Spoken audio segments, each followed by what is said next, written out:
you want me to talk at it like this the whole time? If I'm just like, make it really awkward? Welcome everyone to another episode of 9mm and Chill. I'm here with Ryan from Bighorn Firearms.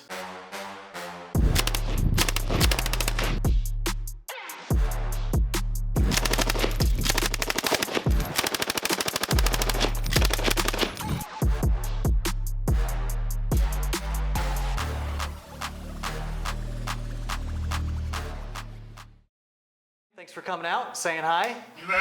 Don't get to come out in public and talk about myself a whole bunch, so this should be pretty fun. I'm typically not allowed out in public either. My wife chains me to the closet doorknob. Sounds like you married up. The standard starting question, where are you from? I'm from a little town that not many people have probably ever heard of called Congers, New York. Great place to grow up. Did a lot of skateboarding as a kid on the train tracks, if you could imagine. That was a good place to hang out. East Coast family, Italian. I worked at Bear Mountain. Okay. Up in on the Hudson River there too. That was like a really well-known place for people going and like looking at the foliage, the colors changing and stuff in the fall. Now you mentioned Italian family. What have you done about the food since moving here? I can hit you with like 5 or 6 good solid pizza joints. Hit me with it. Famous pizza, Basil Docks. Sometimes it's embarrassing when you got to talk about the franchise companies when it comes for pizza, but man, Anthony's does a solid pizza. Abo's. I'm hoping I'm gonna get some free pizza out of this. The Sexy Pizza. If you haven't hit that up, check that one out. All the pizzas come with a hole in the middle. Pizza. That's good. You just ruined pizza for me. Actually, no, for putting vegetables. Actually, I have for putting vegetables. Yeah. Actually, oh man, we're getting so off topic. Not that there really is a topic. So my wife sent me this thing of a guy who has a necklace with a clear, like pizza-shaped, like badge holder, so you can keep a slice of pizza with you as you walk around and just like put it back in there. Flavor pizza necklace. But with pizza. Wow. So you were from New York. You came to Colorado, and what brought you here? Snowboarding. I thought I was going to be like a professional snowboarder and all that. Got to ride Keystone, Vail, and Copper, and I was just sold on the elevation, the snow quality, the sunshine. I applied for photography department at Art Institute of Colorado. Okay. Came out. So with your photography, what drew you to that? My dad, he was in TV. We kind of talked about that a little bit earlier. And then he did photography as just like a hobby. And so I looked at a lot of images that he photographed. He always had the camera with the VHS camcorder going. When I decided I was going to get back into schooling, I was like, I'm going to go for photography. That sounds fun, right? I ain't doing math. Yeah. What are you typically shooting? I kind of like always thought I was going to shoot like skateboard and snowboard photography, but man, just like getting out there and getting enough reps in with that was really difficult. So I ended up focusing more on like editorial and like fashion portraiture, because I figured I could apply that in the advertising world and maybe sneak my way into the skateboard magazines or the snowboard magazines or something like that. Did that for a number of years, but it was pretty cutthroat, man. And I didn't want to like shoot weddings to make money. So then there was bartending. Yeah. Yeah. So then you said you went maker. To bartending, and then from there, kind of directly into the gun thing. So how did that transition happen? I realized in Colorado you could go just buy a gun and like walk out with it like 2 hours later. Like I bought a shotgun, I bought a handgun, and then you could also go just up into the mountains and shoot guns. You didn't have to go to a range or something like that. And I like that freedom of it. And I was starting to get in that kind of mindset of like, the survival mentality, hunting, and being able to protect yourself and your family and the things that you work hard for. So I realized that firearms were an important tool for doing those things. So I got, just like anything else, I kind of get really into it. Well, I'm buying all these guns now. Like, how do I get them for cheaper? So I was like, oh, you need an FFL.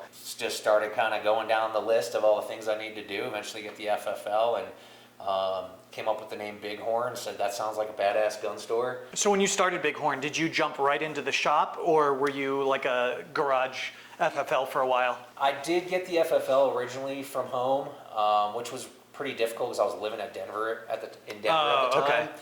So they were, my zoning was good, but they did want to restrict me. They were really hard giving me the zoning permits I needed to satisfy the ATF requirements.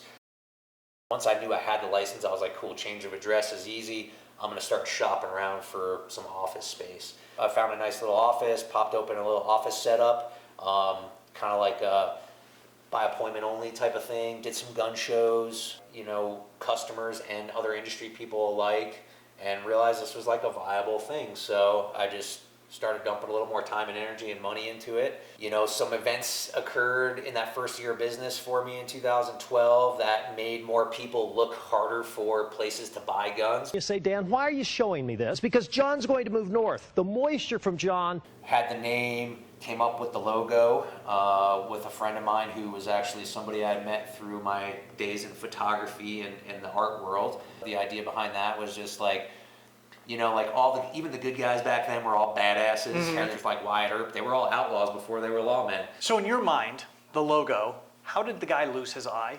You're gonna shoot your eye out. So he started with a Red Ryder BB gun, learned his Absolutely. lesson, and transitioned into big boy guns. Yep. Okay. Yep. That's one story.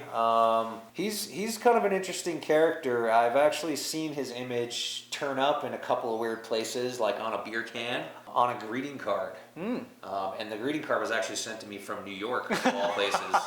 A friend of mine was in a bodega in New York and was like, there's the Bighorn guy. There's no better success story for having a disability. The man has one eye and still being successful. Yeah. Look at all the places he's been. I believe he was a eye patch model in an old farm catalog back in the late 1800s, early 1900s. Yeah. Safety's back here. Put the belt on your arm like fucking Rambo and just...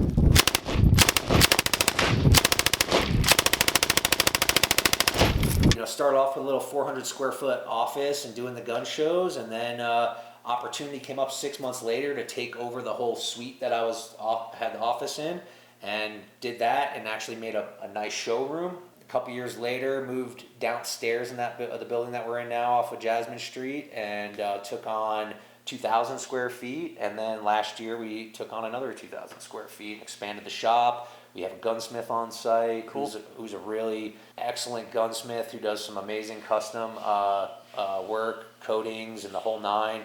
They got CNC in-house now too, which is really cool. So they're milling slides on site. Cool. Yeah, we got a thing going on Nice. now, man. It's like 12 years later, and you know, it worked out. You told me that you were really into Bruce Lee movies.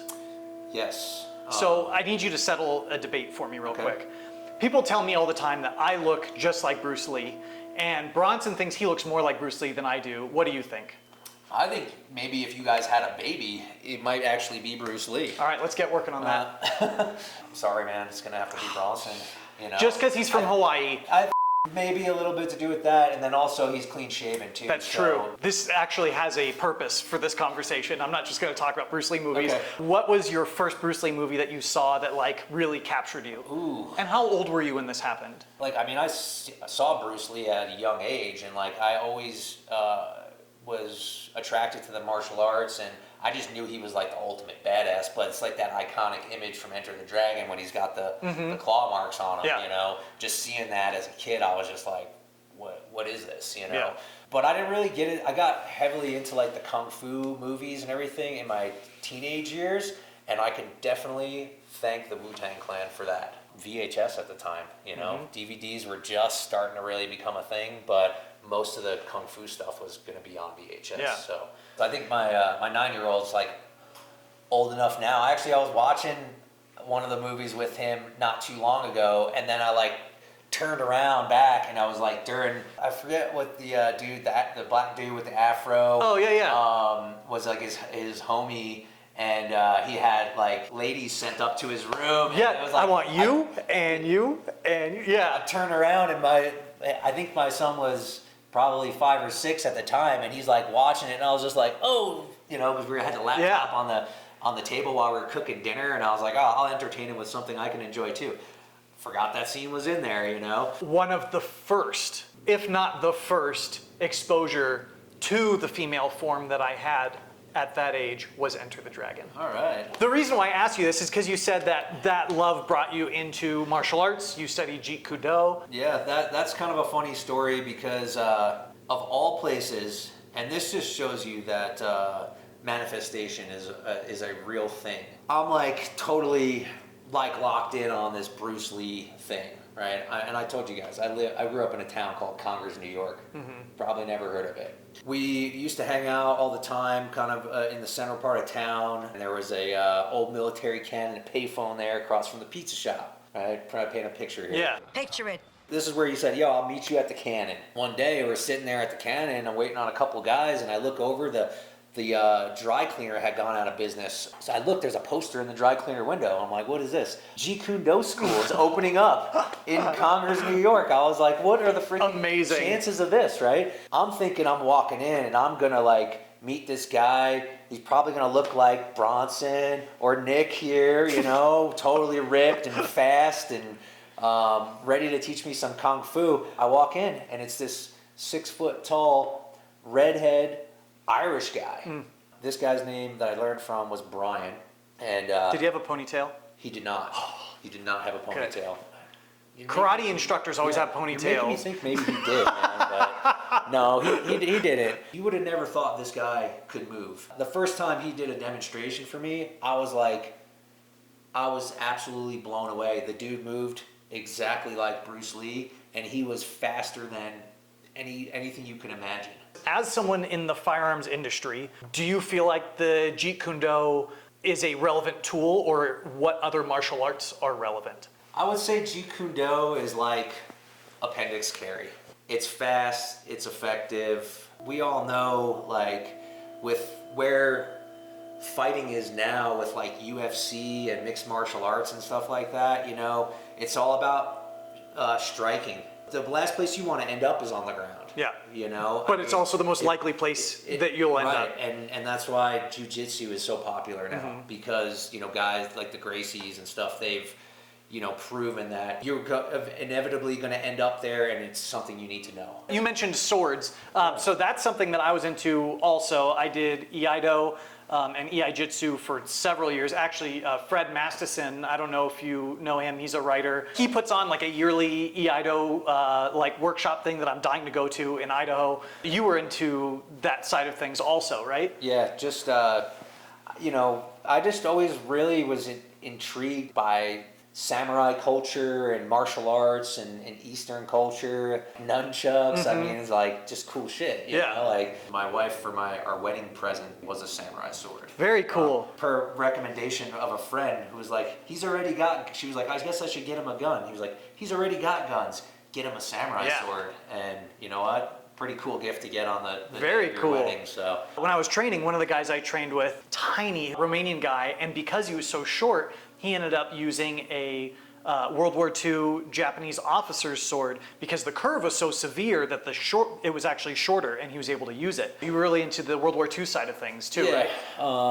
You know, that's just kind of my interest for collecting guns is U.S. World War II small arms, 1911s, M1 Garands, M1 carbines. I think are really cool. That a lot of interesting manufacturers like that were pulled into the war effort made M1 carbines, like Rockola Jukebox, IBM made M1 carbines. When I realized Rockola Jukebox, you know, because I'm a rocker too, and when I realized that rock and roll and military, like, you know, came together like that at one point, you know, I thought that was really neat. I actually own a Rockola Jukebox carbine. So with all of this, everything that we just covered here with Bruce Lee, you know, swords, martial arts, World War II stuff, these are all the exact same things that brought me to this point in my life. As a father, are these things that you see your kids having interest in? I mean, I know they're young. Yeah, absolutely. I like to let them just kind of pick their thing, but you know, I bring home a gun case and they're like, what's in the case? You know? Yeah, what are you gonna say, chicken? Yeah, they got like swords up on the mantle and, you know, they don't mess with them, but like, you know, they want to see them from time to time. My son is actually studying Subakdo, which is a Korean kind of Taekwondo style. Billy, he's 3, but he's pretty aggressive for a 3-year-old. Yeah. He's the type of kid where it's like, if I come at him, I think he's gonna like, I'm gonna punk him and he's gonna back down. He just runs headfirst into it. I think he's got the real true warrior spirit deep down inside. Like he's willing to run headfirst into harm's way. You had mentioned before that Bighorn has a pretty big event coming up. This year we're running the same format, parking lot event. We're gonna have a bunch of vendors, industry vendors out there, some other local businesses and stuff. We've got a bunch of guns that we're gonna be raffling off. I think we're up to 8 right now. Nice. I'm hoping to maybe get up to 10 or 12 even. The charity that we're working for this year is Hunter 7 Foundation.